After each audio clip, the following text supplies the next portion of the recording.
Tulsa set a Guinness World Record for the largest parade of classic cars. 3,596 certified vehicles rolling down Route 66. That record is real. The drivers who made it through earned their moment. But the car community is furious, and they have every right to be. Because more than 5,000 people registered, around 4,300 cars were in the parade, and hundreds of registered car owners still did not get to be part of the actual record run. These were not random spectators who wandered up at the last second asking where the free nachos were. These were old men, women, families, builders, veterans of busted knuckles and empty wallets, people who spent years keeping these cars alive.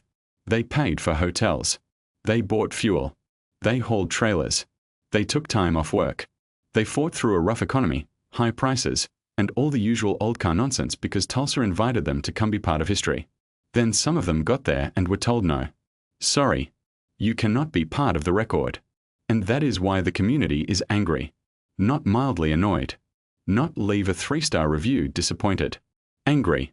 Because when you build an event around classic car people, promote it as a historic once-in-a-lifetime Route 66 record attempt, and thousands of people answer the call, you do not get to act surprised that they actually showed up.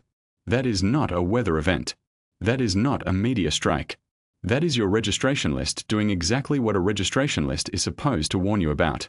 The official explanations talk about arrival windows, turnout, Guinness rules, cars that did not qualify, people arriving late, and the lineup closing. Fine. Logistics matter. Derek is not the one hiding behind polished tourism language. He is not standing there doing a victory lap while the people outside the rope are told to check their email for refund instructions. He came out and said he was deeply saddened, gutted, and embarrassed. He acknowledged that people sacrificed to be there. He said the event was grossly unprepared for the turnout. And he said if it were up to him, he would have stood at the finish line until midnight if that is what it took to get every participant through. That matters. Because the car community does not just need a registration refund. They need somebody to say, you were invited, you showed up, you spent the money, and you deserved better. Derek is trying to take the lead and make this right for the community. Meanwhile, the organizers and local government got their record, got their speeches, got their press releases, and somehow the people left outside are supposed to be comforted by the majestic possibility of getting their entry fee back. Wonderful.